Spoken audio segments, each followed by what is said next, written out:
Welcome back to the Bible Experience. Today, we journey deeper into the Old Testament, tackling one of its most meticulous and often overlooked chapters, Leviticus 15, Laws about Bodily Discharges. While it may seem obscure, these rules reveal the ancient Israelites' profound focus on holiness and purity. Let's uncover the wisdom and spiritual purpose behind these ancient texts. The Lord spoke to Moses and Aaron, saying, "Speak to the people of Israel and say to them, when any man has a discharge from his body, his discharge is unclean. And this is the law of his uncleanness for a discharge, whether his body runs with his discharge or his body is blocked up by his discharge, it is his uncleanness. Every bed on which the one with the discharge lies shall be unclean, and everything on which he sits shall be unclean. And anyone who touches his bed shall wash his clothes and bathe himself in water and be unclean until the evening. And whoever sits on anything on which the one with the discharge has sat shall wash his clothes and bathe himself in water and be unclean until the evening.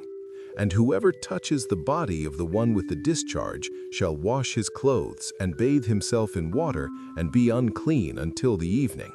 And if the one with the discharge spits on someone who is clean, then he shall wash his clothes and bathe himself in water and be unclean until the evening. And any saddle on which the one with the discharge rides shall be unclean. And whoever touches anything that was under him shall be unclean until the evening. And whoever carries such things shall wash his clothes and bathe himself in water and be unclean until the evening. Anyone whom the one with the discharge touches without having rinsed his hands in water shall wash his clothes and bathe himself in water and be unclean until the evening. And an earthenware vessel that the one with the discharge touches shall be broken, and every vessel of wood shall be rinsed in water. And when the one with a discharge is cleansed of his discharge, then he shall count for himself 7 days for his cleansing, and wash his clothes. And he shall bathe his body in fresh water, and shall be clean. And on the 8th day he shall take 2 turtle doves or 2 pigeons, and come before the Lord to the entrance of the tent of meeting, and give them to the priest. And the priest shall use them, one for a sin offering, and the other for a burnt offering. And the priest shall make atonement for him before the Lord for his discharge. If a man has an emission of semen, he shall bathe his whole body in water and be unclean until the evening. And every garment and every skin on which the semen comes shall be washed with water and be unclean until the evening. If a man lies with a woman and has an emission of semen, both of them shall bathe themselves in water and be unclean until the evening. When a woman has a discharge, and the discharge in her body is blood, she shall be in her menstrual impurity for 7 days, and whoever touches her shall be unclean until the evening. And everything on which she lies during her menstrual impurity shall be unclean.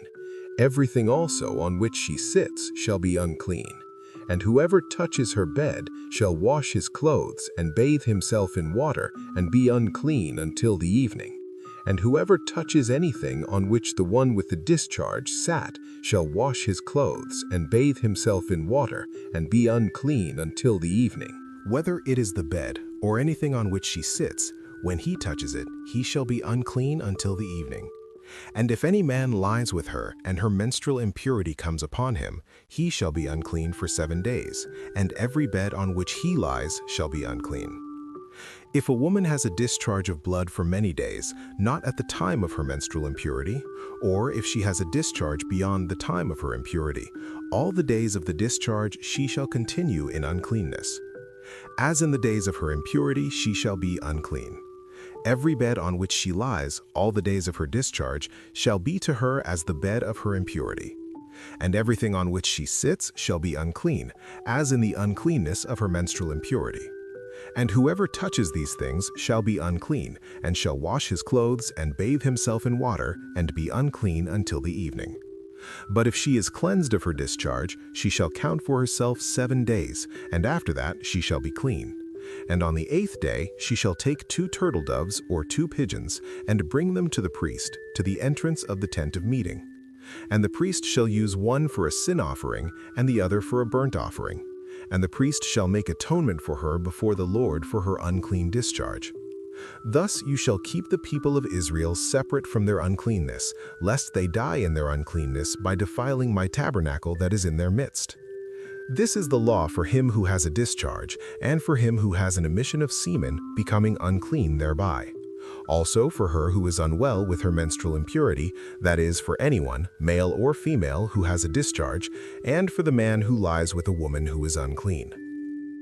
That concludes our look at the Old Testament, Leviticus chapter 15, Laws about Bodily Discharges. Leviticus 15 details the laws of ritual uncleanness caused by various bodily discharges in men and women, requiring extensive purification rites to prevent the defilement of the tabernacle. A man with a chronic discharge and a woman with an abnormal flow both created contagious uncleanness, defiling any bed, seat, or person they touched, and were required to count 7 clean days after the discharge ceased, followed by offering 2 birds for atonement on the 8th day. A man with a normal seminal emission and a woman in menstruation were also rendered unclean for lesser periods, requiring washing and bathing to be clean by evening. The overarching purpose of these detailed laws was to ensure the Israelites understood the vital separation between the clean and the unclean to protect the sanctity of God's dwelling place. We've seen how these detailed regulations formed the foundation of a holy community. If this episode helped you see these ancient texts in a new light, please remember to subscribe and share the Bible experience with a friend. Join us next time as we continue to explore the Bible, one chapter at a time. May God bless you.